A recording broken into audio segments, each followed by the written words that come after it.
Hello and welcome to BYJU'S IAS. Let's take up the daily quiz for today. The first question, which of the following statements are correct? World Cities Culture Forum is a network of local governments and culture sector leaders from 40 cities across 6 continents. It enables the policy makers of member cities to share research and intelligence on the vital role of culture in urban prosperity. Mumbai and Bengaluru have represented India at the forum. Amongst the given statements, the third statement is incorrect, so option A is the right answer. See, the World Cities Culture Forum was started back in 2012 with the leadership of the City Administration of London, along with other major cities such as New York, Singapore, etc. This forum has been focused on understanding the role of culture in urban prosperity, and through regular interaction amongst the member cities, the forum has been promoting greater research and cooperation on the role of culture in urban development. Over the years, the network has grown to include around 40 cities from 6 different continents. And in 2018, Mumbai became the first Indian city to represent India at the forum. Then, according to this article in The Hindu, Delhi has been invited this time to represent India at the upcoming World Cities Cultural Forum. Now let's look at the second question. Which of the following statements are incorrect? The largest source of SO2 in the atmosphere is the burning of fossil fuels by power plants and other industrial facilities. Exposure to SO2 can harm the human respiratory system and make breathing difficult. India has mandated thermal power plants to install flue gas desulphurization units to cut emissions of sulfur dioxides. All the three statements are correct, so option D is the right answer, because the question is asking you to identify the incorrect statements. See, sulfur dioxide or SO2 is a highly toxic air pollutant, and the biggest source of its emission into the atmosphere, that is anthropogenic source, is the burning of fossil fuels by power plants.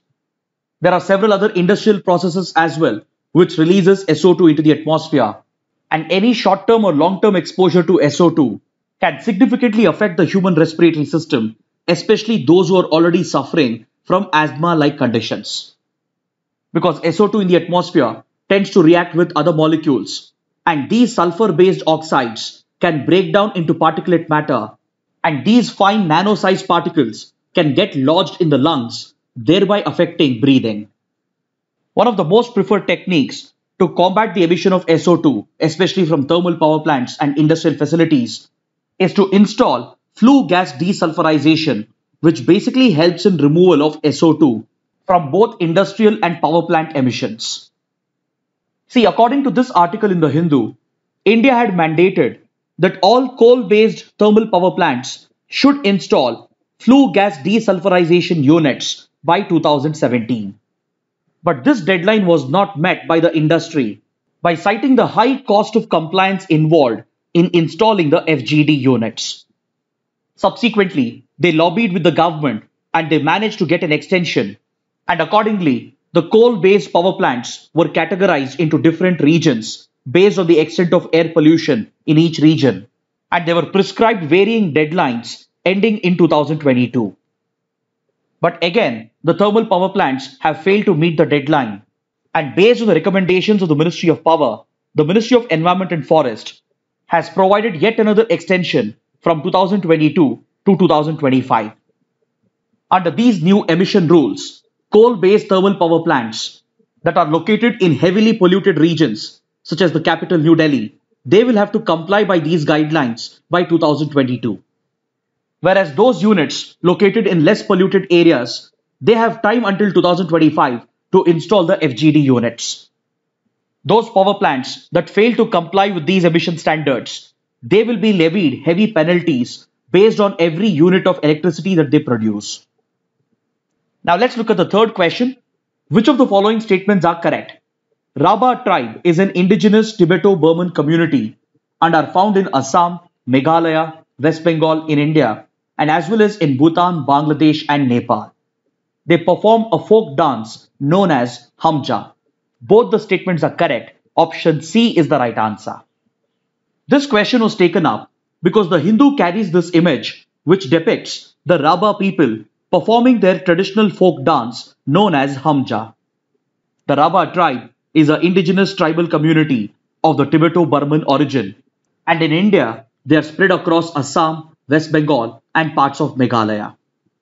The community can also be found in the neighboring countries of Nepal, Bhutan and Bangladesh, and they perform a variety of traditional folk dances depending on the season and occasion, and one of their popular dance form is known as Hamja. Now let's take up the fourth question. Identify the country of operation and ideological affiliation of a terror group known as Jund al-Khilafa Brigade. Nigeria, ISIS; Yemen, Al-Qaeda; Somalia, Al-Qaeda; Tunisia, ISIS. The correct answer is option D. The Jund al-Khilafa Brigade is a terrorist outfit operating out of Tunisia, and ideologically it is affiliated to the Islamic State. This terror outfit has been reported in this article, and it is known to operate in the northwestern parts of Tunisia. See, the ISIS, which established its so-called caliphate in Iraq and Syria back in 2014, started quickly expanding its presence to several other conflict zones in the world, especially in northern Africa. Prior to the spread of ISIS ideology to this region, which is also known as the Maghreb region, it was Al-Qaeda's ideology which was predominant, and there were several Al-Qaeda affiliated terror outfits in this region which were seeking to establish the Islamic Maghreb. But following the rise of ISIS, its ideology quickly spread, and several ISIS-affiliated terror groups have come up in Libya, Algeria, and across the Maghreb and Sahel region of Africa. So one such outfit is the Jund al-Khilafa Brigade, which is seen to be operating in the northwestern parts of Tunisia, and it has pledged allegiance to the Islamic State.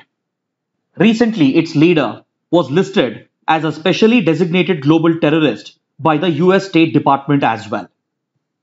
Now let's take up a practice question from the 2016 prelims paper. The term core banking solutions is sometimes seen in the news. Which of the following statements best describes this term?